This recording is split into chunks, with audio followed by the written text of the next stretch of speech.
containing fluids ay may glucose. Okay?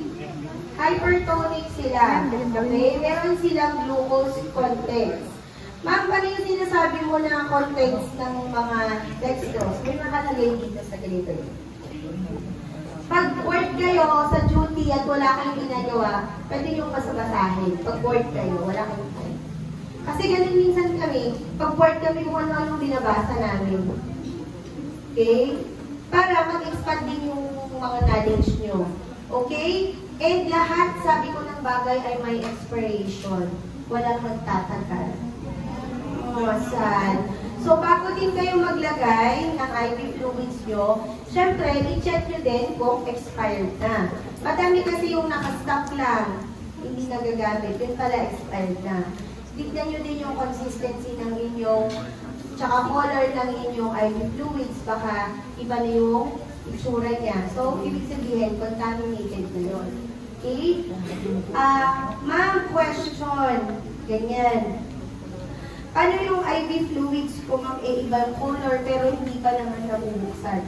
May mga chances kasi na nagre-react sa expose siguro siya sa kung anik-anik tapos nag-iiba yung color ng plastic kasi plastic ito. Much better na kung hindi na lang kayo ng or kumuha na lang ng iba tapos discard na lang. As safer yun. Huwag tayong magtipid kung para sa pasyente natin or ikabubuti ng pasyente, okay?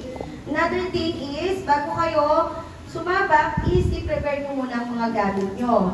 Kailangan nyo ng macroset, microset, soluset, depende kung sino ang gagamit.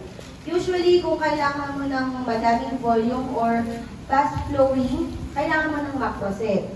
Okay? Sa macroset, meron ditong expiration. Also check the expiration. Iba-iba ang manufacturer. At ang iba meron tayong tinatawag na drop factor pag nagko-compute tayo ng IV fluid. Makikita nyo dito ang drop factor. Minsan kasi, ang drop factor niya is 15, minsan 20. So, it depends upon the manufacturer kung anong drop factor. Okay, dito yung titignan. And the expiration as well. And dito mo din makikita, sabi ko nga kung macrocell or microcell. Next is your IV cannula. Bakit 20 ang gusto ko? Kasi love na love ko si ate. 18 pa mamaya pag hindi kaya ng 20. Sorry. So, depende sa inyo. Favorite kong pink. Sorry. Dahil favorite ang pink, dapat pink lahat. Hindi. Ito kasi ating dami, medyo malaki yung ugat niya. Tapos sabi ni Sir Rene, medyo malalim. Baka kasi kung yung mas maliit, yung gagamitin ko, baka hindi niya ma-puncture. So, much better siguro pag mas malaki. Try natin. Kung kaya natin. Kasi di ba naman ang insert. Next is alcohol swab. Or depende sa inyong institution kung ano yung preference nila na panglinis or pang-disinfect sa IV site. Siyempre, meron tayong tourniquet. Sabi ko nga guys, may mga allergic sa latex. So, pwedeng gamitin ay baby cuff. So, 10 mmHg from your base systolic pressure. Then, yung union tape. And, diba, sabi ko, walang mag-i-insert kung walang gloves. Okay? So, these are the basic na kailangan yung gawin. Kung mga bata naman, or kung magalaw ang pasyente, or kaya ang site mo is nasa junction or nasa mga ganitong part na bebend siya, siguro mas okay na meron kang splints para hindi niya nag-fold-fold. Tsaka yung sa mga bata, di ba nilalagay sa splint para hindi nagagalaw. Okay? So, pwede ka din. Meron yung mga nabibili. Hindi. Ang diaper kasi, ang purpose ng diaper is actually hindi siya advisable. Kasi nga, hindi mo siya makikita, hindi mo siya ma-assess, and mainit. Ang purpose kasi, bakit nyo nilalagyan sa hospital? Minsan kasi di ba ginagano nila? Para tapos kinakalikot nila. Para hindi nila makalikot at hindi nila mabububo. Para mas tumagal. Kaya nga, pag naglagay ka ng diaper, dapat once in a while, lagi mo i-check yung IV site ng pasyente. Okay? Iba kasi yung splint dun sa diaper. Okay? Yung splint kasi parang hindi niya maganon-ganon. Okay? Merong nabibili na plastic. Meron din naman provide ng hospital. Kung wala na talaga, syempre dapat maging resourceful. Kumuha ng karton. Karton, para sa amin, karton lang gamit, tapos babalutin mo na lang siya ng malinis na paper para hindi mag-moist, okay? Huwag plastic ang gamitin, tapos nakadikit kasi mag-moist yun. Baka matanggalin yung IV mo. Okay? Syempre, assemble the equipment. Explain it to your client kung bakit ka maglalagay. Then, wash your hands and observe for proper appropriate infection control procedures. Bago ang lahat, baka kasi naghawak-hawak ka ng mga kung anik-anik, tapos mag-prepare ka. Siyempre, baka makakontaminate yung IV mo. So, wag wash ka muna ng hands prior to starting your IV line. Then, open and prepare the infusion set, spike the solution container, hang the solution container on the hole, and partially fill the drip chamber with the solution. First, guys, I will tell you the part of this. Spike. Ito ang spike na tinatawag. Ito yung ipapuncture mo sa yung IV. Okay? Sa yung IV nakasil yan. Okay? Ito yung seal. Ito naman yung hinahang mo. Okay? Minsan, may makikita kayong ganito, lalo na yung NSS. Tapos wala siyang spike, yung iniikot. Hindi yon IV. Irrigating solution dun. Okay? Magkaiba yun. Mami-spike ko na lang dito. Mag-ilig. Okay? So, magkaiba yun. Hindi kasi natin may pakita. Basta, wala siyang rubber. Yung irrigating solution. Ititwist mo lang gano'n para ipo-pour mo. So, that is not an NS. It contains plain NSS, but it is not used for IV line. It is used for irrigating solution. Baka kayo magkamali. Ang mga IV line, laging may ganito, may rubber, ganyan.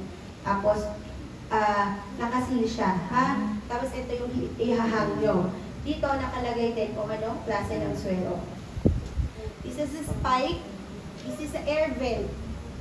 Minsan, kung hindi tutulong inyong IV, hindi to open the air vent. Baka kailangan lang yan ng air. Kailangan niyang maglagay ng air sa loob. Ito. Kasi by gravity, yung air ang magpupush pababa. Okay? Gets? Minsan din, sa Soluset, nai-stress kayo. Open ko na lang siguro. Minsan nai-stress kayo, ma'am, hindi tumutulo yung maliit. Ayaw tumulo yung maliit. Baka nakasara yung air vent. Hindi talaga siya tutulo kung nakasara yung air vent. So, magta-troubleshoot muna kayo. Yung air vent sa Soluset, this is what you call the Soluset. May mga CC yan. May 100, 150, 200. Okay? So, ito, ma'am, hindi siya tumutulo. Usually, side trip to. Ang gagawin mo muna is, o-open mo yung air vent. Baka kasi nakasara yan. Hindi talaga yan tutulo. Okay? Para, papasukan siya ng hangin. Huwag kayong mag-alala kasi i-filter naman. May filter yung sa loob. I-filter yung hangin. Eh, ma'am, di dirty na pumasok yung air. May filter na. Okay? Pag-filter. Saya-saya ni Ane. O, eto, wala tong purpose. Pang ano lang siya. Pang sabit.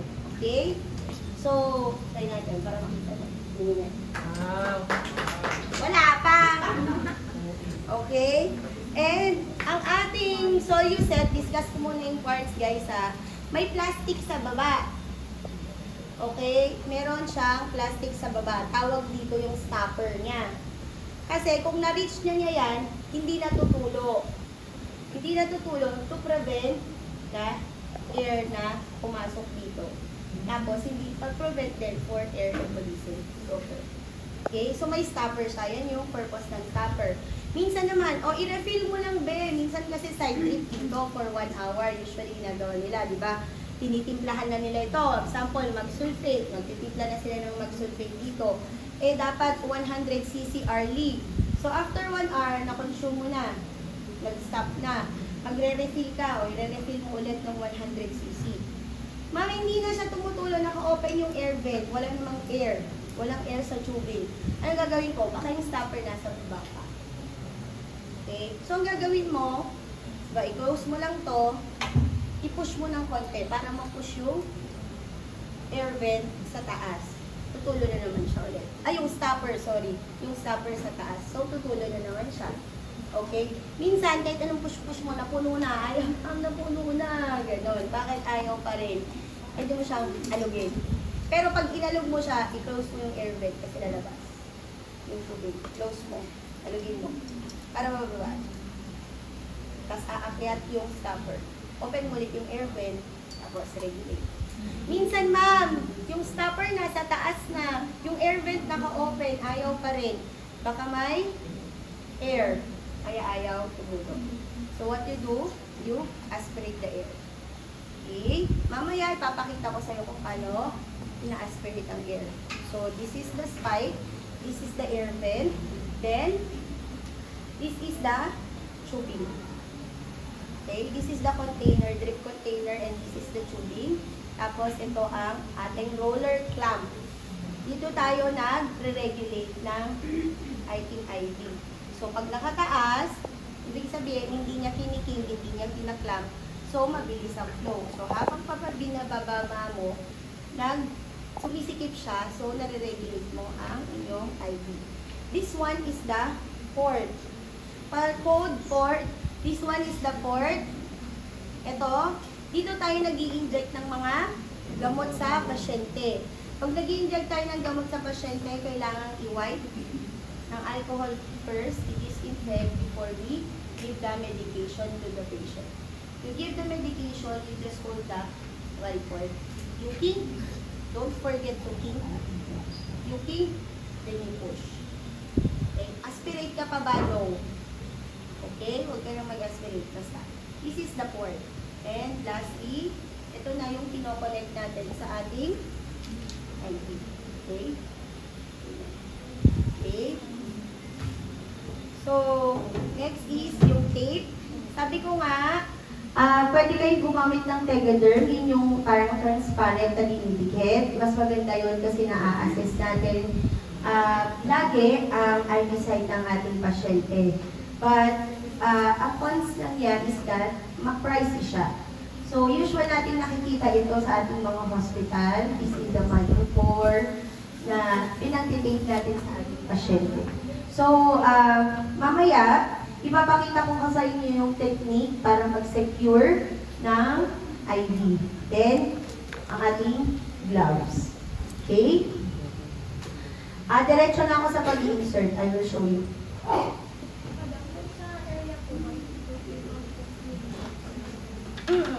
Hindi, bakit ganito? Wala, kasi yung sa area namin puro XL kasi yung nakita ko kaninang green gloves, maluwag sa akin. Kaya kumuha ng 7, kasi sorry, feeling. Okay, then, example, I wash my hands already, guys. Then, malinis na siya, nag-wash hands ako. Ito, bubuksan ko siya as sorry, so, I will prepare my things. Nabali na lang pa siya. Then, bubuksan ko siya. Bubuksan. Huwag niyong hahawakan. Okay? Because the inside is sterile or clean. Huwag niyong hawakan. Ay, ano kaya yun? Kasi dalawa ang klase ng butas niya. Meron siya yung ito, yung parang may dip siya. Doon ka ipapasok or ipapuncture mo yung spike. Tapos, yung isa naman, ano yung isang circle, ma'am? Oo. Pag meron kang example, ilalagay na medication doon sa gamot, ito yung ibang, ito naman yung side na. Okay? So, dalawa siya. Dalawa siya. Okay? Then, next is, open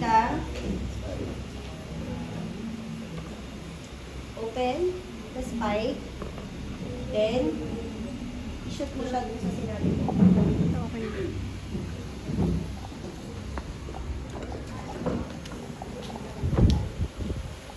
Okay na. Dun sa malaking butas daw.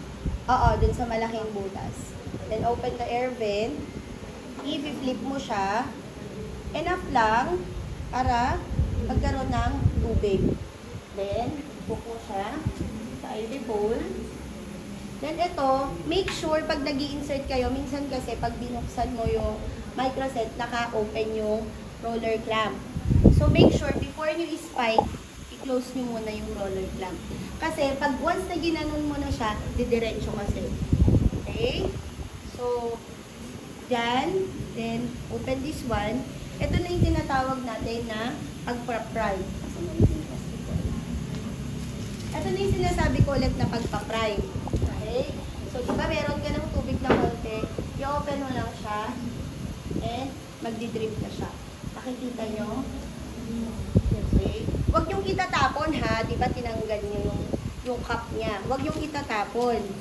Tapos, hanggang sa tumulo yung tubig, tapos matanggal yung air sa loob, sa buong tubing, i-close nyo ulit siya, ibabalik nyo yung cup niya para ma-maintain ang sterility.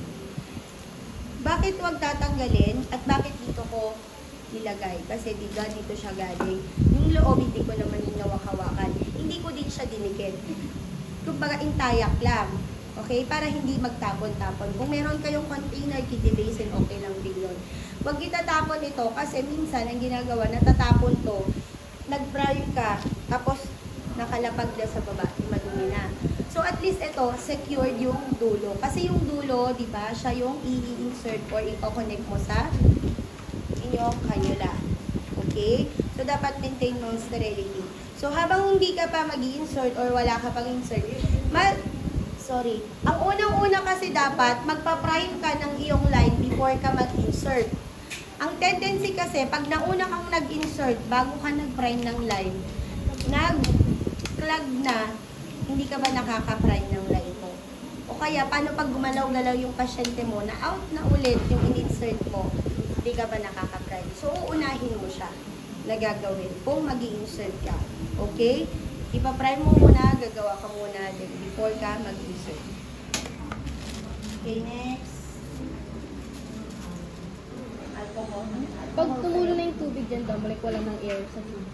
Pag may nakita ka pang air bed, sample meron pa akong nakikitang air dito, tuloy mo lang. Kasi bababa naman siya. Pag natanggal na yung air, at saka ka, mag-stop, mag-close. Gets? Kung may nakikita pa kayong air, tuloy nyo lang, i-flush nyo yung air. Okay? Pero pag nakalahati mo na, tapos may air pa rin, may something wrong na, magpalit ka na ng tubing. Baka naubos na yung minute pa mo lang. Okay, sino po ba? Ay, meron pala itong auto.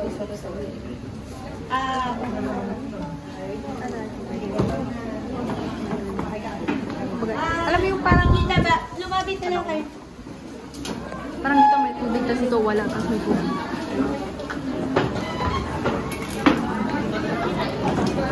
Kasi di ko wala ma-insert.